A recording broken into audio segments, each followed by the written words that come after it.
الحمد للہ رب العالمین والعاقبۃ للمتقین والصلاة والسلام علی رسولہ محمد وعلی آلہ واصحابہ اجمعین، اما بعد، اعوذ باللہ من الشیطان الرجیم، بسم اللہ الرحمن الرحیم۔ عزیز بزرگوں، دوستوں اور بھائیوں، آج پہلی تراویح میں سورہ فاتحہ اور سورہ بقرہ کے 21 رکوع شامل ہیں۔ سورہ فاتحہ قرآن مجید کی اہم ترین سورت ہے۔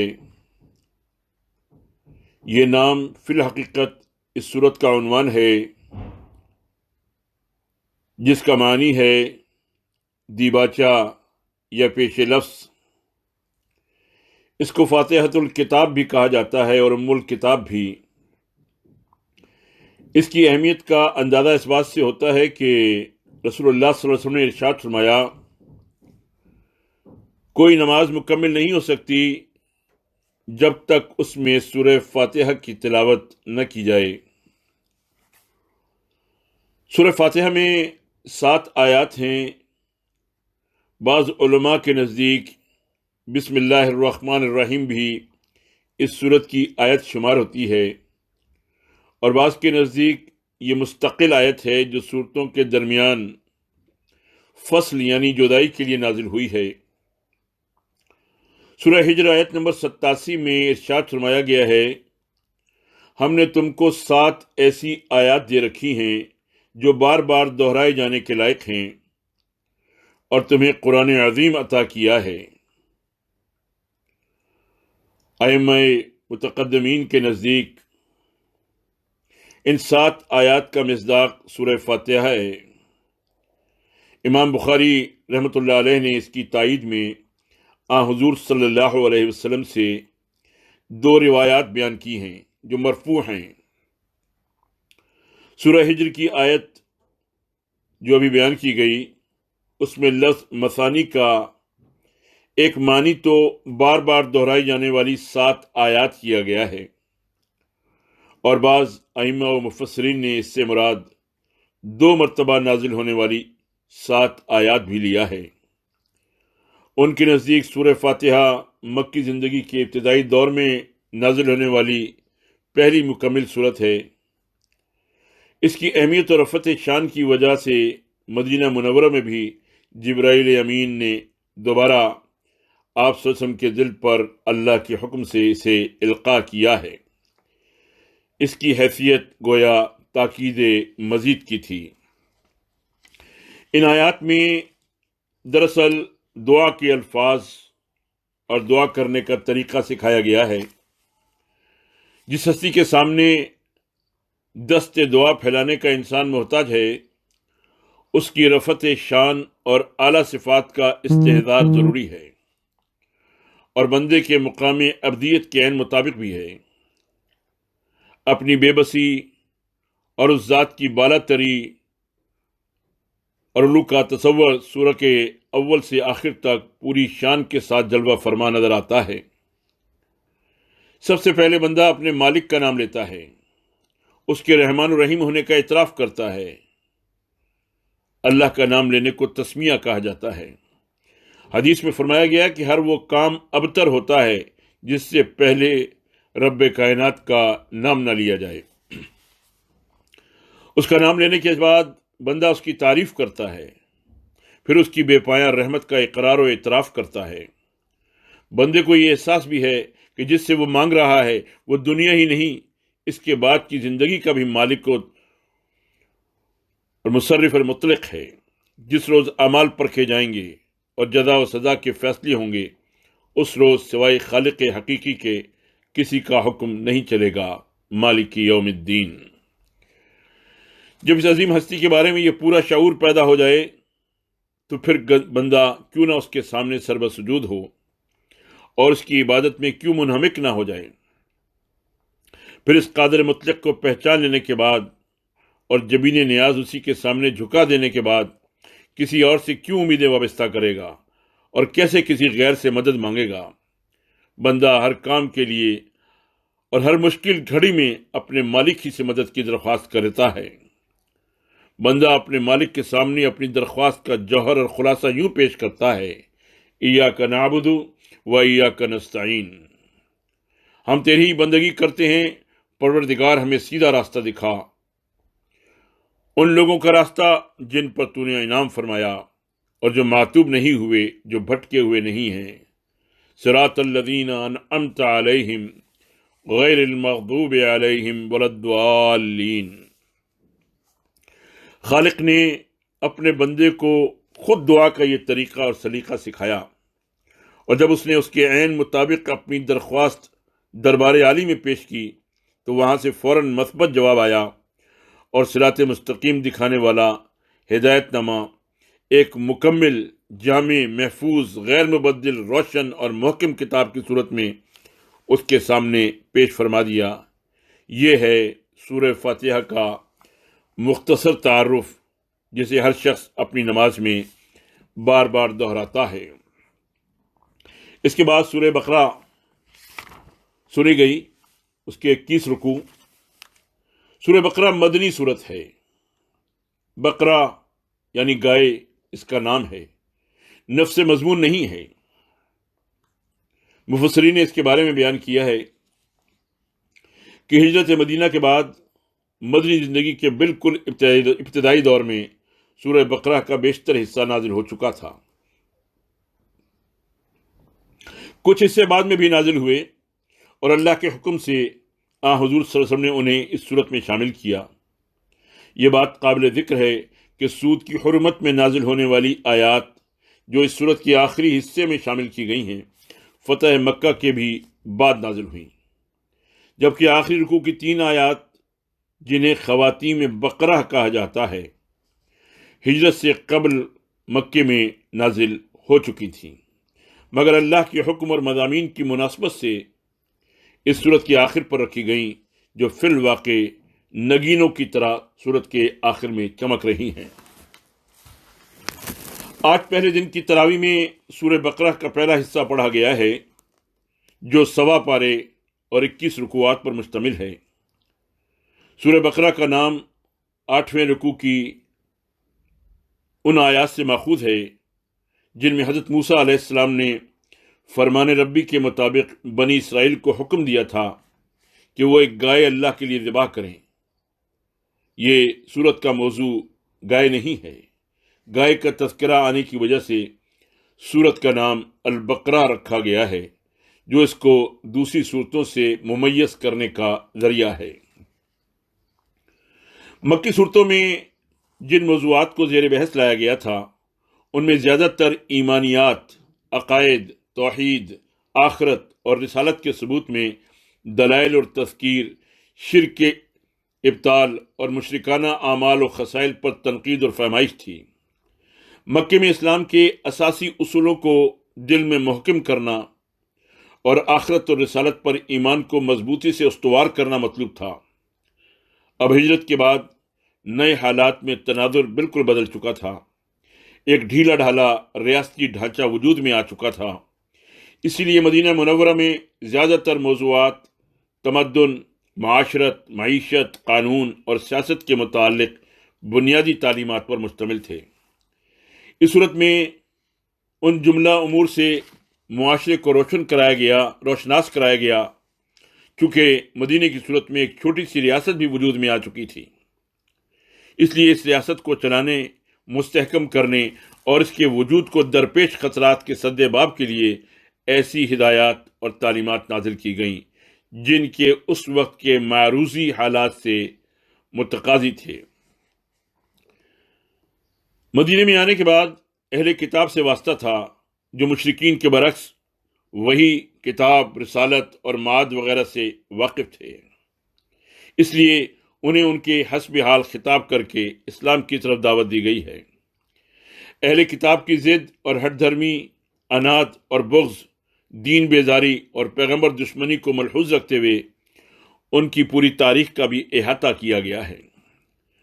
مدینے میں اسلام اس طرح کمزور نہیں تھا جس طرح مکے میں تھا۔ اب بھی مسلمان ہونا اگرچہ ابتلاء و آزمائش سے عبارت تھا، مگر کچھ دنیاوی مفادات کے حصول کا امکان بھی اس سے وابستہ ضرور تھا۔ اس وجہ سے یہاں منافقین کا ایک بڑا عنصر بھی ظہور پذیر ہوا۔ اس لیے سورت کی ابتدا سے لے کر آخر تک مختلف مقامات پر نفاق اور منافقین کو بھی موضوع سخن بنایا گیا ہے۔ سورت کا آغاز حروف مقطعات سے ہوا ہے جو عرب کے اس معاشرے میں متداول اور معروف تھے، اجنبی اور نامانوس نہیں تھے۔ اسی وجہ سے معاندین کے مختلف اعتراضات جو اپنی جگہ بلا شبہ لچر اور لغو تھے، ان کے باوجود حروف مقطعات پر کوئی اعتراض وارد نہیں ہوا۔ حروف مقطعات کے معنی متعین انداز میں ہم تک نہیں پہنچے، لیکن ان کے معنی متعین نہ ہونے سے فہم قرآن میں کوئی نقص واقع نہیں ہوتا۔ مفسرین نے اپنے اپنے علمی ذوق کے مطابق ان حروف کے معنی متعین کی ہیں، لیکن اس کی زیادہ اہمیت نہیں ہے۔ اس سورت کے آغاز میں آنے والے حروف کے بارے میں کئی نکات سامنے آئے ہیں۔ ان میں سے ایک نکتہ بہت لطافت بھرا ہے۔ 3 حروف مقطعات الف لام میم کے دل کو لگنے والے یہ لطیف معانی بعض مفسرین کے الفاظ میں یوں بیان ہوئے ہیں: الف سے مراد اللہ، لام سے مراد جبرائیل علیہ السلام اور میم سے مراد محمد صلی اللہ علیہ وسلم ہیں۔ واضح ہے کہ عربوں کے ہاں کسی لفظ کا مخفف یا تو اس کے حروف میں سے پہلے حرف کو قرار دیا جاتا تھا یا آخری حرف کو۔ گویا اس صورت میں اللہ نے بتا دیا کہ بندے نے جو ہدایت مانگی تھی وہ اس کتاب حکیم کی صورت میں اسے دی جا رہی ہے۔ اس کا دینے والا اور منبع حقیقی خود اللہ ہے۔ اس مقدس پیغام کو اللہ کی طرف سے لانے والا جبرائیل علیہ السلام جیسا بلند شان فرشتہ ہے، اور اس کو وصول کرنے والا محمد صلی اللہ علیہ وسلم ہیں، جن کی صداقت و امانت کا ایک زمانہ معترف ہے۔ آج کی منزل میں سب سے پہلے اللہ رب العالمین نے یہ مضمون بیان فرمایا ہے کہ اس کتاب سے ہدایت پانے والے لوگوں کی اولین اور بنیادی صفت تقوی ہے۔ تقوی سے یاری لوگ معلومات جمع کر سکتے ہیں، راستہ نہیں پا سکتے۔ پھر 3 گروہوں کا ذکر کیا گیا ہے۔ ایک اہل ایمان ہیں جو اپنے عقیدے اور عمل کے لحاظ سے اللہ تعالیٰ کے مطیع فرمان ہیں۔ دوسرا گروہ کفار کا ہے جو عقیدے اور عمل دونوں میں بغاوت اور گمراہی کے راستے پر گامزن ہیں۔ تیسرا گروہ منافقین کا ہے جو حقیقتاً تو کفر کے ساتھی ہیں، مگر ظاہراً خود کو اہل ایمان کے ساتھ نتھی کرتے ہیں۔ وہ اللہ اور اہل ایمان کو دھوکہ دینا چاہتے ہیں، مگر اللہ تعالیٰ کے فرمان کے مطابق وہ اپنے آپ ہی کو دھوکہ دے رہے ہیں۔ تینوں گروہوں کا بالکل آغاز میں تعارف کرا دینا حکمت سے خالی نہیں۔ اس تعارف کے ساتھ ہر ایک کے انجام کی طرف بھی اشارہ کیا گیا ہے۔ اہل ایمان فلاح پائیں گے، وہی ہدایت یافتہ ہیں۔ اہل کفر میں سے کٹر کافروں کے دلوں پر مہر لگا دی جاتی ہے، آنکھوں پر پٹی باندھ دی جاتی ہے اور کانوں میں ڈانٹ پڑ جاتی ہے۔ ان کے لیے دردناک عذاب کی وعید ہے۔ عام کفار جب بھی کفر کی روش ترک کر دیں گے، راستہ ان کے سامنے کھل جاتا ہے۔ منافق سراب میں پانی تلاش کرتے ہیں، بھلا کیسے پا سکیں گے؟ دھوکے بازی، دوغلا پن اور مادی منافع پر ہر دم نظر ان کو کمینہ، بے وزن اور غیر معتبر بنا دیتی ہے۔ وہ اللہ کے غضب کے مستحق ہیں۔ اس کے بعد جو مضامین بیان کیے گئے ہیں ان کی ترتیب یوں ہے: تمام انسانوں کو خطاب کر کے اپنے رب کی بندگی اختیار کرنے کا حکم دیا گیا ہے۔ بندگی کی دعوت کے ساتھ ان تمام انعامات کا ذکر کیا گیا ہے جن سے یہ انسان زندگی بھر متمتع ہوتا رہتا ہے۔ زمین و آسمان، دن اور رات، بارش، پانی اور رزق، سبھی کچھ اسی کا عطا ہے، بلکہ انسان کا جسم اور روح اور رواں اس کی تخلیق کا شاہکار ہے۔ قرآن مجید کی حقانیت اور صداقت میں شک کرنے والوں کو چیلنج دیا گیا ہے کہ وہ اس جیسی کوئی ایک صورت بنا کر لے آئیں اور اپنے تمام مددگاروں کو اس کام میں مدد کے لیے بلا لیں۔ اللہ نے خود ہی یہ بات بیان کر دی ہے کہ کسی مخلوق کے بس میں نہیں ہے کہ وہ اس چیلنج کا جواب دے سکے۔ اپنی ضد پر ڈٹے رہنے والوں کو یہ تنبیہ بھی کی گئی ہے کہ ان کے لیے شدید الاؤ والی آگ تیار کی گئی ہے جس کا ایندھن انسان اور پتھر ہوں گے۔ منکرین کے لیے جہاں عذاب کی وعید سنائی گئی ہے، وہیں اہل ایمان اور اطاعت گزار لوگوں کو دائمی نعمتوں اور راحتوں کی بشارت بھی دی گئی ہے۔ اس سلسلہ مضمون کو ختم کرتے ہوئے بڑے مؤثر انداز میں زندگی بعد موت کا ذہن نشین کرایا گیا ہے اور فرمایا گیا ہے کہ تم اللہ کے ساتھ کفر کا رویہ کیسے اختیار کرتے ہو حالانکہ تم بے جان تھے۔ اس نے تم کو زندگی عطا کی، پھر وہی تمہاری جان سلب کرے گا، پھر وہی تمہیں دوبارہ زندگی عطا کرے گا، پھر اسی کی طرف تمہیں پلٹ کر جانا ہے۔ اس سے آگے وہ معرکہ آرا مضمون ہے جو تمام الہامی کتابوں میں مذکور ہے، قصہ آدم و ابلیس، اور خود قرآن مجید میں بھی اس کی کئی مرتبہ تکرار آئی ہے، یعنی تخلیق آدم اور اس کے ما قبل اور ما بعد کے واقعات۔ قصہ آدم و ابلیس اپنے اندر بے پناہ عبرت کا سامان رکھتا ہے۔ اس قصے میں ایک جانب فرشتوں کا تعارف اور اللہ سے مکالمے کا ذکر ہے۔ فرشتے ہمارے سامنے ایسی مخلوق کی صورت میں آتے ہیں جو گناہوں سے مبرہ ہے۔ دوسری جانب جن و انس آتے ہیں جو ارادے اور عمل کے اختیار میں آزادی سے ہمکنار کیے گئے ہیں۔ وہ نیکی بھی کر سکتے ہیں اور گناہ بھی ان سے سرزد ہو سکتا ہے۔ آدم علیہ السلام کی صورت میں اللہ تعالی نے اپنے بندے کو پیش کیا ہے جن سے غلطی کا صدور بعید از امکان نہیں، البتہ غلطی کی صورت میں اس کا اللہ کی طرف رجوع کرنا اس کی ایسی خوبی ہے کہ جس پر اللہ کو بڑا پیار آتا ہے۔ اس کے برعکس ابلیس کا کردار بھول چوک اور لغزش سے غلطی ہو جانے کے بجائے دانستہ اعلانی اور باغیانہ نافرمانی کی نمائندگی کرتا ہے۔ دونوں کا انجام بالکل مختلف ہے۔ آدم علیہ السلام کی فضیلت میں ان کے علم الاسماء کو بطور دلیل پیش کیا گیا ہے۔ علم الاسماء یعنی کائنات کی چیزوں کے نام اور خواص ہی دراصل تمام علوم کی بنیاد ہے۔ یہ علم اللہ نے خصوصی طور پر حضرت آدم علیہ السلام اور اولاد آدم کو عطا فرمایا۔ فرشتے اس سے محروم تھے۔ فرشتوں کو کائنات کی اشیاء سے استفادہ کی حاجت نہیں، اس لیے ان میں علم الاسماء کی صلاحیت نہیں رکھی گئی۔ اس واقعے کے اختتام پر بنی اسرائیل کا تذکرہ شروع ہوتا ہے جو 5ویں رکوع سے لے کر 16ویں رکوع تک مسلسل چلتا ہے۔ اس طویل خطبے میں بنی اسرائیل پر کی گئی عنایات و انعامات کا تفصیلی تعارف بھی موجود ہے۔ بنی اسرائیل کی نافرمانیوں اور اخلاقی گراوٹ کا بھی جامع احاطہ کیا گیا ہے۔ ان کے عقائد و اعمال میں در آنے والے تمام امراض کی تشخیص اور حامل قرآن امت کو ان امراض سے بچنے کی تذکیر بڑے حکیمانہ انداز میں صفات قرآنی پر موتیوں کی طرح بکھری ہوئی نظر آتی ہے۔ بنی اسرائیل کے جرائم میں انبیاء علیہ السلام کے ساتھ بے وفائی، انہیں اذیتیں پہنچانے اور قتل تک کر دینے کی فرد جرم بیان ہوئی ہے۔ موسیٰ علیہ السلام اور ان کے معجزات کا بھی تذکرہ ہوا ہے۔ بنی اسرائیل کی احکام الہی میں تحریف کر دینے کی مذموم اور ظالمانہ روش کو بھی ہدف تنقید بنایا گیا ہے۔ گائے ذبح کرنے کا حکم ملتے ہی بنی اسرائیل نے جو حیلہ سازیاں شروع کی اس سے ایک مخصوص ذہنیت سامنے آتی ہے جو مذہبیت کا لبادہ اوڑھے احکام الہی سے روگردانی کرنے کی بدترین مثال ہے۔ بنی اسرائیل کی یہ تاریخ عبرت کے طور پر محفوظ کر دی گئی ہے۔ دینی احکام میں حیلہ سازی بڑا جرم ہے، خواہ کوئی بھی اس کا ارتکاب کرے۔ قرآن مجید اور صاحب قرآن کو اچھی طرح جاننے پہچاننے کے باوجود محض مذہبی تعصب اور نسلی تفاخر کی وجہ سے انکار کر دینے کی حرکت پر بھی بنی اسرائیل کو سرزنش کی گئی ہے۔ اہل کتاب میں سے یہود و نصارہ دونوں کے ایک دوسرے پر اتہامات و الزامات کا بھی تذکرہ اس صورت میں ملتا ہے۔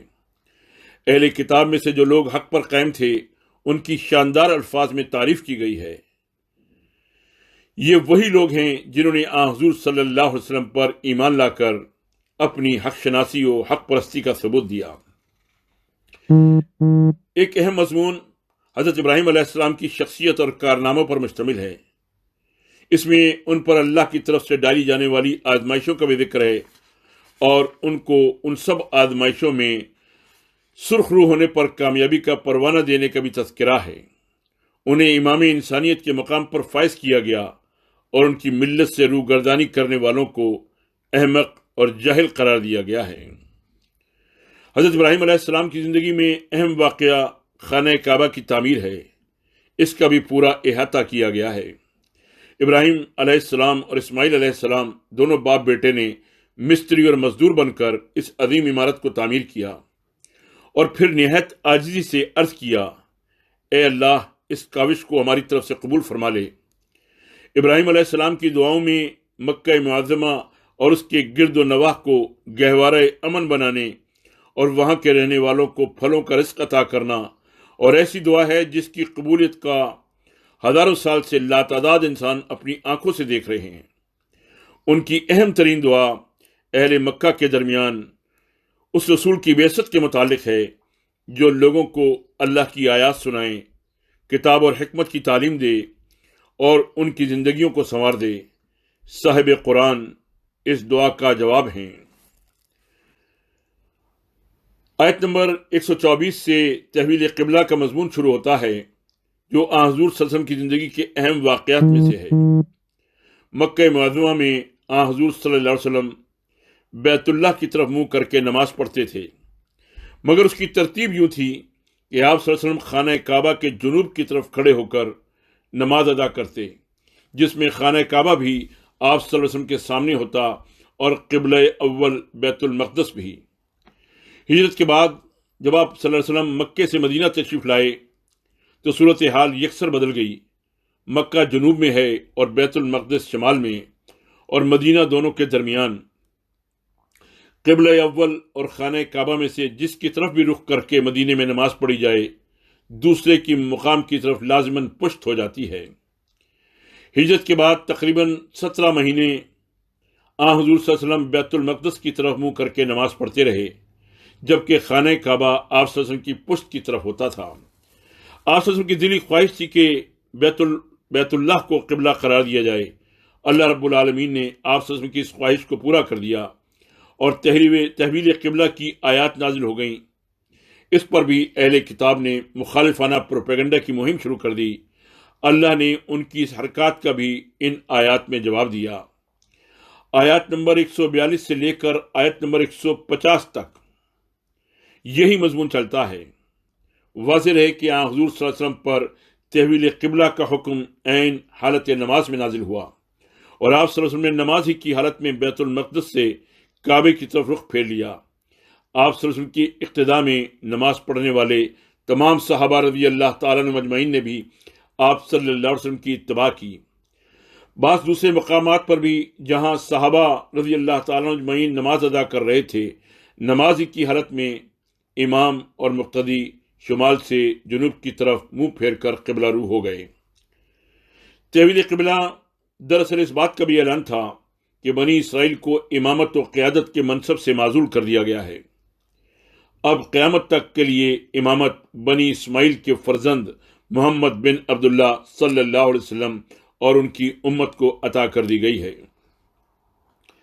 آیت نمبر 153 سے جہاد و قتال، ابتلا و آزمائش، جان مال، کھیت و کھلیان، تجارت و کاروبار کے نقصان اور خوف و بھوک میں مبتلا ہونے کی طرف اشارات ملتے ہیں۔ اس میں صبر کی تلقین بھی کی گئی ہے۔ شہداء کے لیے دائمی زندگی کی بشارت بھی دی گئی ہے۔ شہداء ہمیشہ کے لیے زندہ ہو جاتے ہیں، ان کی زندگی کا شعور ہمیں نہیں ہے۔ اللہ ہی جانتا ہے کہ وہ کیسی عظیم المرتبہ زندگی ہے۔ مومن کی شان یہی بیان کی گئی ہے کہ وہ ہر حال میں صابر و ثابت قدم رہتا ہے۔ مشکلات آئیں تو اللہ کی مدد طلب کرتا ہے اور اس کا ذریعہ صبر اور نماز کو بناتا ہے۔ صفا و مروہ شاعر اللہ میں سے ہیں۔ اس سے قبل آیت میں آیت نمبر 124 سے آیت نمبر 129 تک ابراہیم علیہ السلام اور اسماعیل علیہ السلام کے تذکرے میں خانہ کعبہ کی تعمیر اور دیکھ بھال اور اس کی آباد کاری اور حفاظت کا مضمون آیا ہے۔ طواف، اعتکاف اور رکوع سجود کرنے والوں کا تذکرہ کیا گیا ہے۔ آیت نمبر 158 میں صفا اور مروہ کی اہمیت بیان کی گئی ہے۔ صفا اور مروہ کے درمیان حضور صلی اللہ علیہ وسلم کی دادی حضرت اسماعیل علیہ السلام کی والدہ سیدہ ہاجرہ علیہ السلام کے دوڑنے کا تاریخی واقعہ مناسک حج عمرے میں شامل کر دیا گیا ہے۔ صفا اور مروہ کو شاعر کا درجہ حاصل ہو گیا۔ سیدہ ہاجرہ علیہ السلام کا وہ عمل تاریخ میں مذکور ہے اور ان کا اپنے شیر خوار بچے کے ساتھ اس وادی بے آب و گیاہ میں قیام اور اللہ کی رضا پر راضی ہو جانے کی صفت اپنے اندر اتنی عظمت لیے ہوئے ہے کہ آج بھی ان واقعات کو پڑھیں تو دل موم ہو جاتا ہے، آنکھیں بھیگ جاتی ہیں اور رونگٹے کھڑے ہو جاتے ہیں۔ اسی صفا اور مروہ کے درمیان دوڑ لگانے کے وقت زمزم کا چشمہ اسماعیل علیہ السلام کے زمین پر شدت پیاس کی وجہ سے ایڑیاں رگڑنے کی جگہ سے پھوٹ نکلا۔ اسے اللہ کے حکم سے جبرائیل علیہ السلام نے زمین پر اپنا پر مار کر جاری کر دیا۔ رواہ البخاری۔ بے شک آب زمزم اللہ کی آیات میں سے ایک آیت ہے۔ اہل کتاب کے پاس جو علم اور حقیقت تھی انہوں نے اس کو چھپا لیا۔ کتمان حق کا یہ جرم جو بھی کرے اس پر اللہ، اس کے برگزیدہ فرشتوں اور بندوں کی طرف سے لعنت بھیجی جاتی ہے۔ یہ مضمون صفا و مروہ کے متصلاً بعد بیان ہوا ہے۔ علم ایک اعزاز بھی ہے اور بھاری ذمہ داری بھی۔ علم کا حق ادا کرنے والے انبیاء، علماء انبیاء کے وارث قرار دیے گئے ہیں۔ علم کا حق ادا کرنے والے علماء انبیاء کے وارث قرار دیے گئے ہیں، اور بعض تابعین نے کہا ہے کہ ان کے قلم کی روشنائی خون شہداء کے ہم پلہ مقام و مرتبہ رکھتی ہے۔ اس کے مقابلے میں علم کو چھپا لینا اور مادی مفاد کے پیچھے بھاگنا رذالت و کمینگی ہے، اور اس کا انجام طوق لعنت ہے۔ آج کی منزل کے آخری حصے میں اللہ رب العالمین نے آفاق و انفس میں غور کرنے اور سامان عبرت پانے کی تلقین فرمائی ہے۔ زمین و آسمان کی تخلیق، رات اور دن کا فرق، سمندروں کا سینہ چیر کر چلنے والے جہاز اور کشتیاں، آسمان سے نازل ہونے والا حیات بخش پانی، زمین کی وسعتوں میں پھیلے ہوئے رنگا رنگ جانوروں، حشرات الارض اور مرغ و ماہی، ہر آن رنگ بدلتی ہوائیں اور ان کے دوش پر سفر کرنے والے بادل، سبھی تخلیق ربانی کا شاہکار ہیں۔ انہیں دیکھ کر ایک خالق وحدہ لا شریک کے وجود کا پتہ چلتا ہے۔ اگر انسان اپنی بصیرت سے کام نہ لے تو پھر یہ ساری نشانیاں بھی اسے منزل سے ہمکنار نہیں کر پاتی۔ وہ بھٹکتا ہے اور اللہ کے ساتھ دوسروں کو شریک ٹھہرا لیتا ہے۔ کچھ ہستیاں تو ایسی ہیں جنہیں اس نے اللہ کے ساتھ شریک بنا لیا، حالانکہ وہ شرک سے بری ذمہ ہیں۔ کچھ وہ ہیں جو خود بھی گمراہ ہوتے ہیں اور دوسروں کو بھی گمراہ کر دیتے ہیں۔ قیامت کے روز یہ ایک دوسرے کے دشمن ہوں گے۔ اس روز ان لوگوں کے نصیب میں حسرت اور پشیمانی کے سوا کچھ نہ ہوگا۔